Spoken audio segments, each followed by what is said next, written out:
सम्मानित मुल्क के मालिकों, मैं बौद्ध भिक्षु सुमित रतन अपनी पूरी टीम के साथ पहुंचा हुआ हूं जबलपुर, जिसे मध्य प्रदेश का बहुत हरा भरा साफ सुथरा शहर माना जाता है। ये आज भी हरा भरा है, पहले भी था।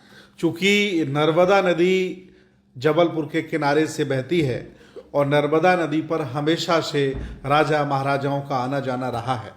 मैं आपको बताना चाहता हूँ, भारतीय इतिहास उठा के देखिए, पढ़िए, तो आपको पता चलेगा कि भारत के महान सम्राट अशोक ने अपने जीवन काल में 84,000 बुद्ध विहार बनवाए थे। बहुत बड़े बड़े बौद्ध स्तूप बनाए थे। जो मैं आपको दिखा रहा हूँ, ये बौद्ध मठ उन्हीं के द्वारा स्थापित है। 84,000। ज़्यादातर बौद्ध मठों पर कब्जा कर लिया गया है। कुछ जमींदोज हो गए हैं, कुछ टूट गए, खराब हो गए, लेकिन ज़्यादातर अभी भी कहीं ना कहीं वो देखे जा सकते हैं। उनमें जो लगी प्रतिमाएं, उनमें जो बने चित्र, उनकी जो कार्बन रेटिंग हुई है ईंटों की, और उनका जो नक्काशी डिज़ाइन है वो बिल्कुल बौद्धकालीन है, सम्राट अशोक के ज़माने का है। जब भी आपको कभी भी जबलपुर जाने का मौका मिले तो आप भेड़ा घाट, जबलपुर के बिल्कुल नज़दीक, ये बहुत अच्छा बौद्ध मठ है। इसके अंदर बौद्ध भिक्षु भी रहते हैं। भारतीय पुरातत्व सर्वेक्षण के अनुसार इसके पास 25 एकड़ जमीन है, लेकिन आसपास के सामंती, जातिवादी और मनवादी लोगों ने कब्जा कर लिया है और आए दिन बौद्ध भिक्षुओं को वो जान से मारने की धमकी देते हैं। हमारे द्वारा जबलपुर के डीएम, शासन प्रशासन को भी सूचित कर दिया गया है। शासन प्रशासन ने नोटिस भी जारी कर दिया है। ये बौद्ध मठ अपने आप में एक बहुत बड़ी विरासत है।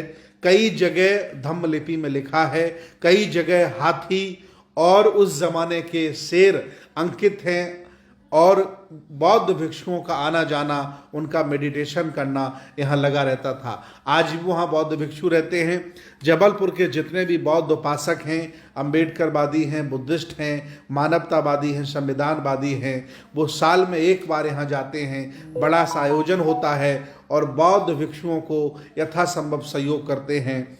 आप देखेंगे बहुत सुंदर नर्मदा नदी बह रही है, बहुत सुंदर पानी है, बिल्कुल किनारा है, लेकिन चूंकि जंगल हो गया है, उसका रखरखाव नहीं है, देखभाल नहीं है, इसलिए स्थिति बौद्ध मठ की बहुत खराब हो गई है।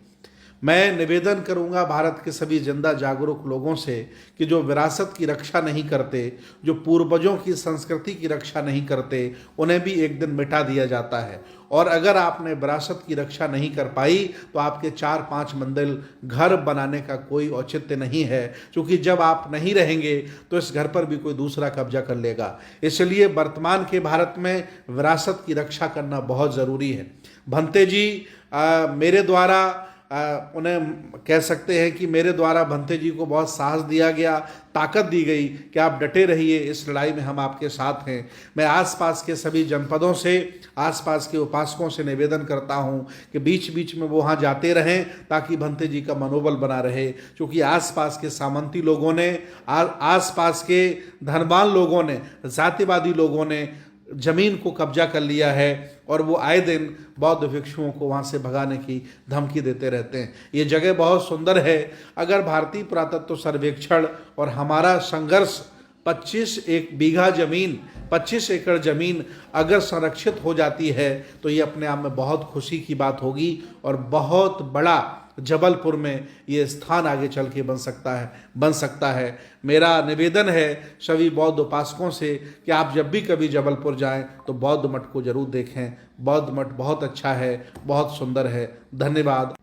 आपकी जय हो, आपका मंगल।